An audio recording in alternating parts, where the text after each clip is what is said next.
नमस्कार दोस्तों, मैं हूं परवीन सानी। वांटेड में आज एक ऐसी कहानी लेकर आया हूं जिसमें एक परिवार को लैंडलाइन फ़ोन की घंटी बजने का इंतजार है। घंटी बजी और 20 साल पहले की क्राइम से जुड़ी गुत्थी पूरी तरह से सुलझ जाएगी। हालांकि ये वक्त हाई फाई मोबाइल फ़ोन्स का है। लैंडलाइन फ़ोन का ज़माना तो गुजरा हुआ हो गया, लेकिन आज से करीब 20 साल पहले इसके ज़रूरत महसूस होती थी। ये ठीक वैसी ही है जैसे कभी चिट्ठी के जरिए संदेश अपनों तक पहुंचा करते थे, और जैसे लैंडलाइन फ़ोन के युग का आगाज हुआ, एक तरह से शिखर पर पहुंचा तो चिट्ठी लिखना करीब करीब ख़त्म हो गया। अब 2025 में किसी के घर में एक लैंडलाइन फ़ोन को रखना ये सुनने में अजीब लगता है, लेकिन ये लैंडलाइन फ़ोन एक तरह से केरल के रहने वाले परिवार के लिए एक सहारा है, जिससे 20 साल पहले गायब हुई बेटी के मिलने की उम्मीद है। 20 साल पहले केरल की रहने वाली स्मिता गायब हुई थी। तमाम कानूनी सुनवाई और फैसलों के इतर उसका परिवार अभी भी आस लगाए बैठा है कि वो शायद किसी दिन वापस आएगी। घर में रखा लैंडलाइन फ़ोन अभी भी वहीं है। उस फ़ोन पर सबको एक रिंग का इंतजार रहता है। फ़ोन की घंटी बजते ही हर कोई गायब हुई उस महिला की आवाज़ सुनने के लिए बेकरार रहता है। उस एक कॉल का इंतजार सबको है। इसलिए स्मिता के घर वालों ने स्मिता के जाने के 20 साल बाद भी उस लैंडलाइन नंबर को चालू रखा हुआ है। घर वालों का कहना है कि एकमात्र नंबर है जो स्मिता को याद है। क्या है स्मिता के गायब होने की कहानी? चलिए आपको बताता हूँ। स्मिता की ओर से लिखी गई एक चिट्ठी कुछ इस तरह से है। डियर साबू, कभी कभी मैं चाहती हूँ कि मेरे पंख लग जाएं और मैं बस आ सकूँ, तुम्हें देख सकूँ। जब मुझे तुम्हें देखने का मन होता है, जब मुझे तुम्हारी याद आती है, तो मैं हमारी शादी की तस्वीरें देखती हूँ और मुझे ऐसा लगता है जैसे तुम मेरे आसपास ही हो। जब मैं रोज़ चर्च में प्रेयर करती हूँ तो मुझे एक जानी पहचानी खुशबू सी आती है जो मुझे तुम्हारी याद दिलाती है और तुम्हारे होने का एहसास कराती है। प्रेम और प्रेम में होने वाले इंतजार से भरी ये बातें लिखी हैं स्मिता ने।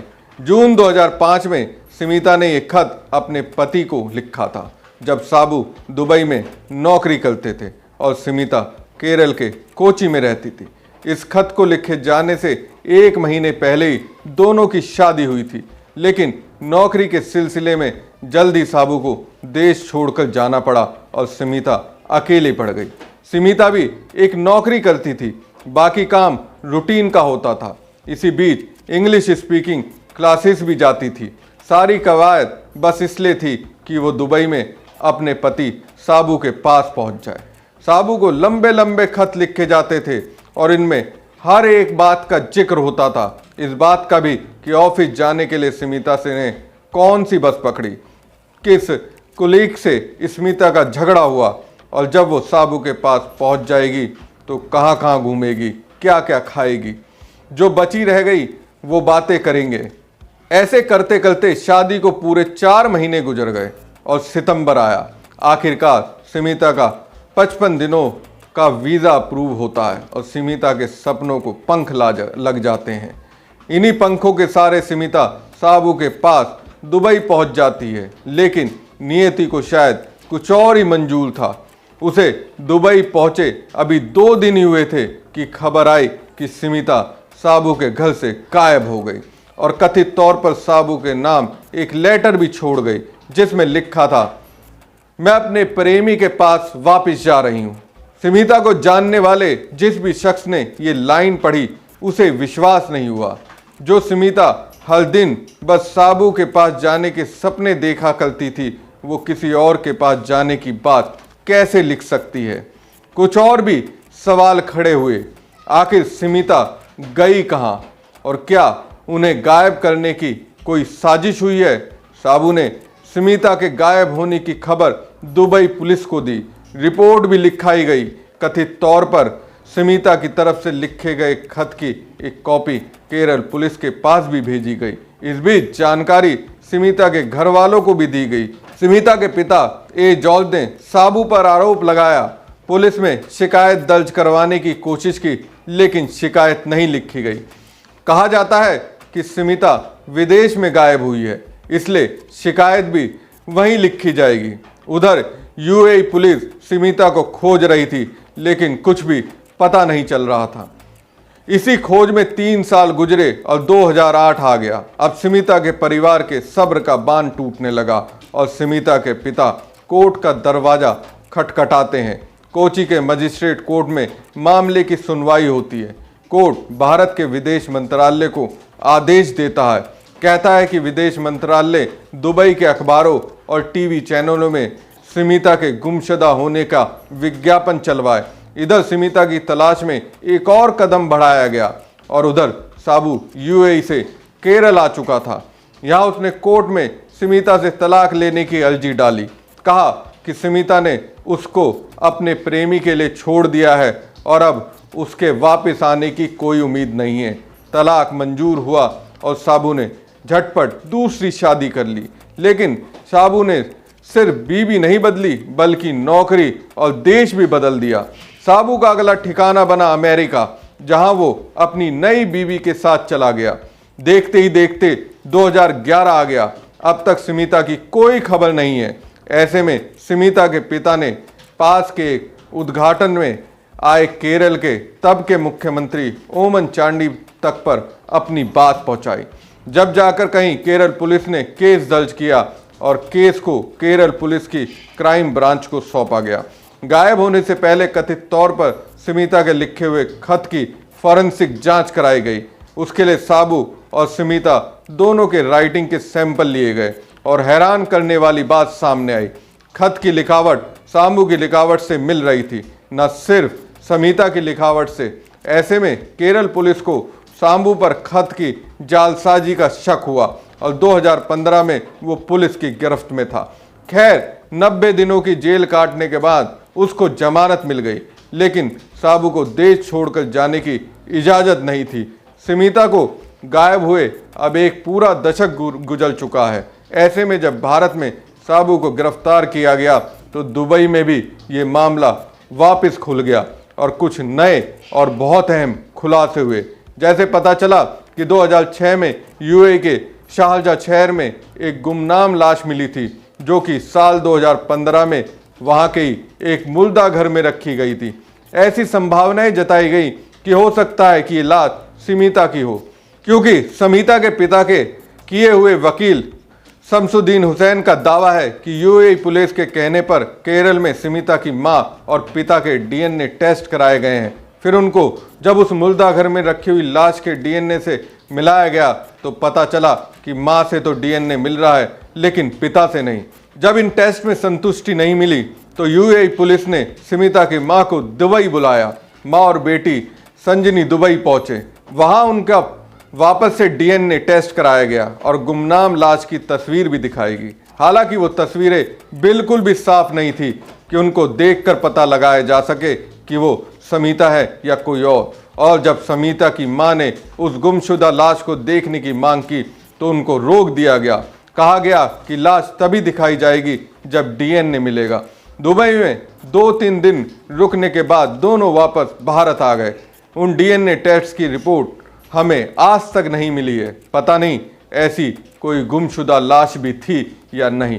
मामला जब बहुत आगे बढ़ गया और स्मिता की कोई खोज खबर नहीं मिली तो स्मिता के पिता ने बात केरल के हाई कोर्ट तक पहुंचाई और केस में सीबीआई की जांच की मांग की। कोर्ट ने स्मिता को खोजने में पुलिस की नाकामयाबी की बात कहते हुए 2016 में केस को सीबीआई को सौंप दिया। इसके बाद सीबीआई ने साबू से पूछताछ की। साथ ही यहाँ इस कहानी के एक और अहम किरदार की एंट्री होती है, देवयानी की। देवयानी दुबई में एक हाउस हेल्प के तौर पर काम करती थी। साबू और देवयानी की दोस्ती काफ़ी पहले से थी, साबू और स्मिता के शादी के पहले से। साबू और देवयानी दुबई में एक ही घर में रहते थे।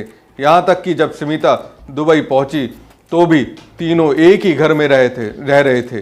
स्मिता के घर वालों का आरोप है कि देवयानी और साबू के बीच संबंध थे और इसी के चलते स्मिता को गायब करवा दिया गया। इधर देवयानी का कुछ और कहना था। उसने सीबीआई में पूछताछ में बताया कि 3 सितंबर की रात जब मैं काम से वापस आई तो देखा कि साबू और स्मिता आपस में लड़ाई कर रहे हैं और स्मिता के सिर पर से खून बह रहा है। घर में उस वक्त 2 और अनजान लोग मौजूद थे। ये सब देखकर मैं डर गई और ये बात किसी को नहीं बताई।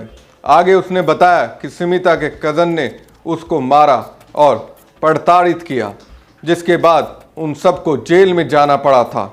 देवयानी के इस बयानों के बाद जून 2016 में उसका लेयर्ड वॉइस एनालिसिस टेस्ट किया गया। फिर जब उसको पॉलीग्राफ टेस्ट के लिए अहमदाबाद ले जाया जा रहा था तो उसने कथित तौर पर जान देने की कोशिश की। 1 महीने अस्पताल में भर्ती रहने के बाद जुलाई में उसने भी दम तोड़ दिया और उसके साथ ही दम तोड़ती है इस कहानी की एक अहम कड़ी। गौर करने वाली बात यह है कि देवयानी के लेयर्ड वॉइस एनालिसिस टेस्ट की रिपोर्ट बताती है कि स्मिता के गायब होने में उसका हाथ होने की बहुत आशंका है। 2019 में सीबीआई ने अपनी पूरी जांच की रिपोर्ट हाई कोर्ट को सौंपी। इसमें साबू के खिलाफ एक चार्जशीट भी सौंपी जाती है। साबू के खिलाफ 2 आरोप लगते हैं। पहला, साबू ने स्मिता के खत के साथ जालसाजी की और दूसरा, स्मिता के गायब होने में साबू का हाथ है। नवंबर 2024 में हाई कोर्ट ने केस की सुनवाई के दौरान दोनों ही आरोपों में साबू को बरी कर दिया। आरोपी की सच्चाई जांचने के लिए हाई कोर्ट ने लेयर्ड वॉइस एनालिसिस टेस्ट और ब्रेन मैपिंग टेस्ट की रिपोर्ट्स का सहारा लिया। फैसले में कहा गया, साबू को स्मिता के गायब होने की कोई जानकारी नहीं थी और ना ही गायब करने में कोई हाथ था। खत की जालसाजी के मामले में फैसला सुनाया गया। खत पुलिस के पास पहुंचने से पहले कई लोगों के हाथों से गुजरा है, इसलिए इसका इल्जाम साबू पर नहीं लगाया जा सकता। खत पुलिस को स्मिता के कजिन मैक्सन ने सौंपा था। मतलब केरल हाई कोर्ट ने एक केस बंद कर दिया। हालांकि यूएई में अभी भी पुलिस के पास शिकायत दर्ज है। तमाम कानूनी सुनवाई और फैसलों के तर स्मिता का परिवार अभी भी आस लगाए बैठा है कि स्मिता शायद किसी दिन वापस आएगी। बेटी का इंतजार करते करते पिता ने तो 2023 में इस दुनिया से विदाई ले ली, लेकिन घर में रखा लैंडलाइन फ़ोन अभी भी वहीं है, उसे एक कॉल के इंतजार में। स्मिता के घर वालों ने स्मिता के जाने के 20 साल बाद भी उस लैंडलाइन नंबर को चालू रखा है। जब स्मिता के बारे में उनकी छोटी बहन सजनी से बात की गई तो वो कहती हैं, दीदी को भगवान पर बहुत भरोसा था। चर्च में रोज जाया करती थी। चर्च जाना उसकी आदतों में शुमार था। पढ़ने में भी अच्छी थी। बारीकियों को खास ध्यान रखती थी। हमारे परिवार को बचाने के लिए दुबई चले गई। हमारी उम्र में महज 2 साल का फर्क था, फिर भी वो मुझे अपनी बेटी की तरह मानती थी। हम बेहद करीब थे। उसके मन में जो भी होता वो मुझसे कहती थी। उन्हें पापा से बेहद प्रेम था। पापा अक्सर बीमार रहा करते थे। हमारी देखभाल करना उनके लिए आसान नहीं था, लेकिन वो हमेशा किसी न किसी तरह उनका हाथ बटाया करती थी। इसी कोशिश में उन्होंने 10वीं के बाद ट्यूशन देना शुरू कर दिया था और देखते देखते 25 बच्चे जोड़ लिए थे, जबकि उस वक्त उनकी एमसीए की पढ़ाई भी चल रही थी। आज स्मिता को गए पूरे 20 साल यानी 2 दशक बीत चुके हैं। स्मिता की कोई खबर नहीं लगी है। स्मिता अभी कहाँ है भी या नहीं, इन सारे सवालों के जवाब अभी तक नहीं मिले हैं। स्मिता से प्यार करने वालों के पास उनकी यादें हैं, उनके कुछ खत हैं और उनकी कुछ तस्वीरें हैं, और एक आस भी है कि आज नहीं तो कल स्मिता वापस आ जाएगी, चर्च जाएगी, बच्चों को ट्यूशन पढ़ाएगी और फिर से शायद कुछ खत लिखेगी।